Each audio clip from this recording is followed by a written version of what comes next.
En Vedra todo nos recuerda a la emigración. Gallegos en la diáspora que consiguieron conservar y dignificar nuestras costumbres, nuestra cultura y, en definitiva, nuestra esencia. La emigración, el Camino a Santiago, el Pazo de Santa Cruz de Ribadulla o el río Ulla son iconos de esta tierra de vino y camelias.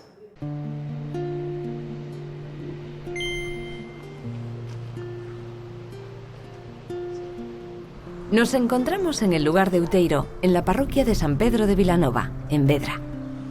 Esta que ven es la última etapa de la Vía de la Plata, una de las rutas más hermosas de cuantas conducen a Compostela.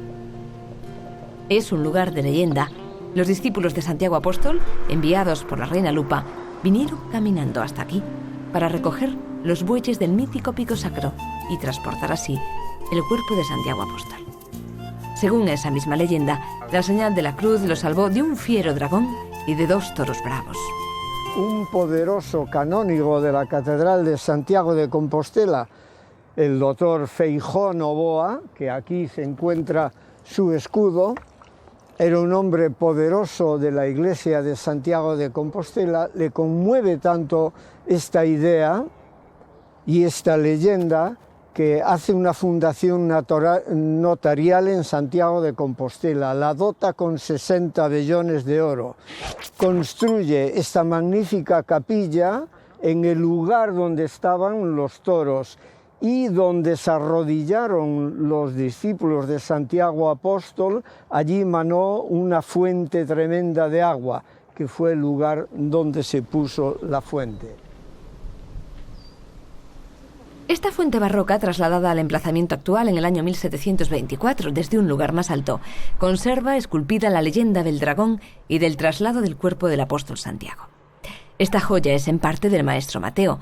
Tiene algunas piezas increíbles, imágenes que se encontraban en el coro románico de la Catedral de Santiago de Compostela.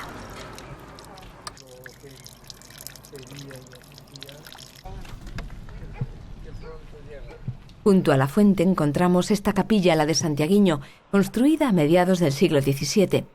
Una iglesia presidida por el escudo de Feijóo Novoa, el canónigo, que guarda varias reliquias jacobeas.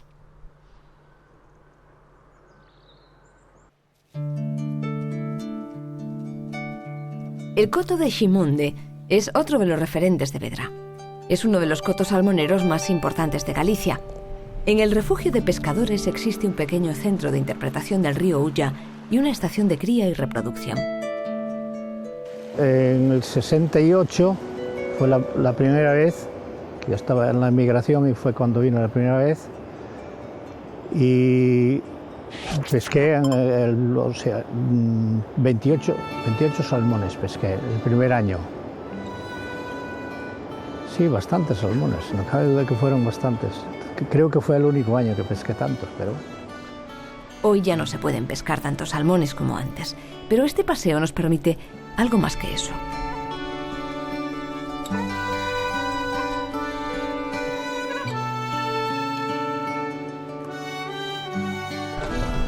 El pasado nobiliario de Galicia se muestra en Vedra en todo su esplendor.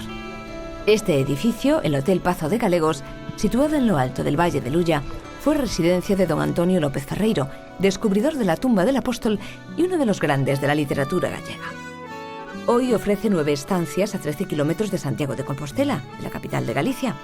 Más allá de los muros de la casa, pero dentro de la finca, podrán pasear entre viñas y camelias y conocer esta cepa de uva local de 500 años de antigüedad. Dentro, no se vayan sin degustar su exquisita cocina tradicional y sin probar sus intensos y aromáticos vinos.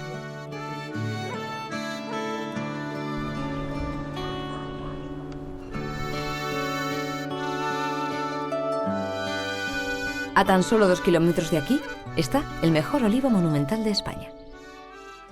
Lo encontramos en otro pazo, el de Santa Cruz de Ribadulla. El ejemplar forma parte de un espectacular y centenario paseo de olivos. Los olivos nosotros suponemos que son del siglo XVI, más bien de la mitad segunda del siglo XVI, porque primero compraron los terrenos, las casas, y luego alguien que no conocemos el nombre fue un arquitecto, trazador, unido al Mondragón de entonces, que diseñaron el trazado general de todo el pazo, de toda la propiedad. que integraron lo que es el bosque con lo que es la parte de cultivo, que antiguamente eran viñedos. La bodega era más antigua de todo lo que vemos, e integraron la parte del jardín. El canónigo de la Catedral de Santiago, Juan Ibáñez de Mondragón, a principios del siglo XVI, compró estas parcelas y levantó un inmueble. En el siglo XVII, Domingo de Andrade rediseñó los edificios preexistentes y más adelante, nuevas reformas le conceden su imagen actual. Se amuralla el recinto y se divide en 3 zonas principales: terrenos de monte para cultivos y un espacio reservado junto a la casa. Se crearon entonces avenidas y paseos para separar las distintas parcelas. Yo digo que ha ido con naturalidad y permanente estética. Todos los sucesivos propietarios que han ido dejando su huella aquí, todo ha sido con un arte integrado. Quiere decirse que en lo que había añadían cosas por lo menos igual de bellas o mejores. Y el resumen es que la naturaleza, además, trabajando a favor con ideas claras, pues tienes imágenes tan bellas como el Paseo de los Olivos donde estamos ahora.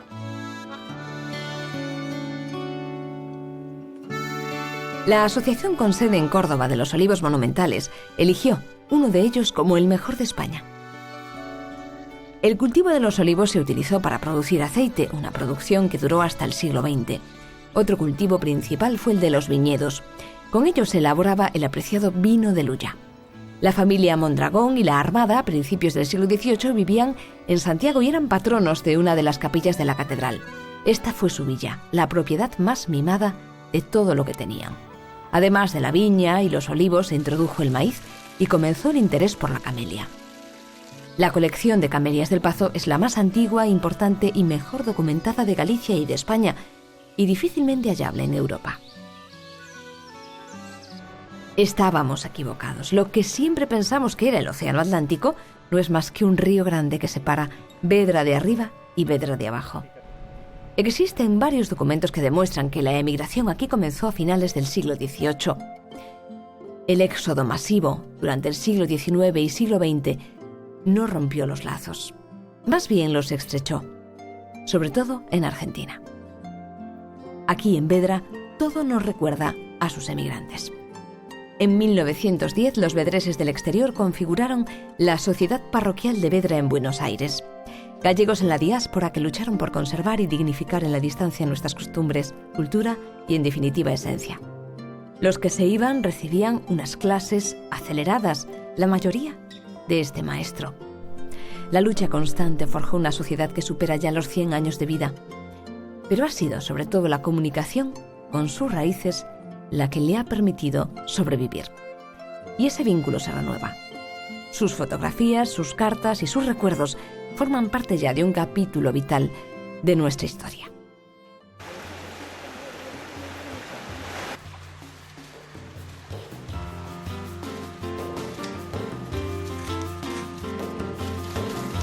Estamos en el corazón del Valle de Lulla, en un ayuntamiento de unos 52 kilómetros cuadrados, distribuidos en 12 parroquias que habitan poco más de 5.000 vecinos.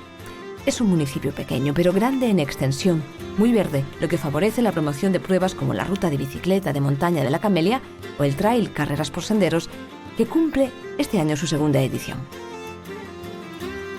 A xente que compite neste tipo de disciplina prefiere camiños, sendeiros máis fora do que son as pistas parcelarias, xa non digamos asfalto, e, bueno, pois entonces estamos metendo cambios para aumentar eso, aumentar os sendeiros, aumentar o desnivel acumulado, o sea, facelo máis duro, e iso probablemente pois nos vai a levar a aumentar un poquinho a distancia, que estará aí alrededor dos 45 kilómetros.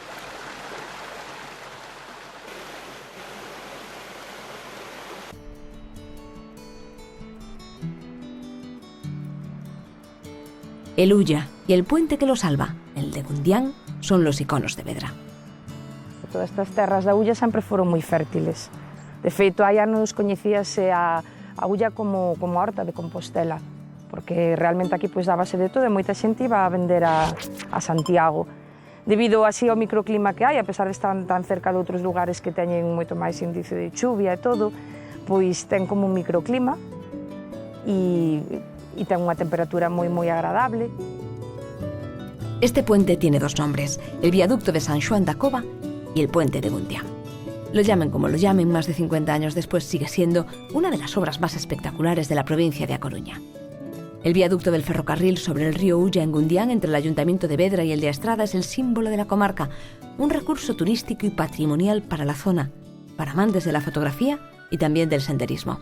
Hoy, a su lado, se levanta otro viaducto, ya del siglo XXI. Por él pasa el AVE.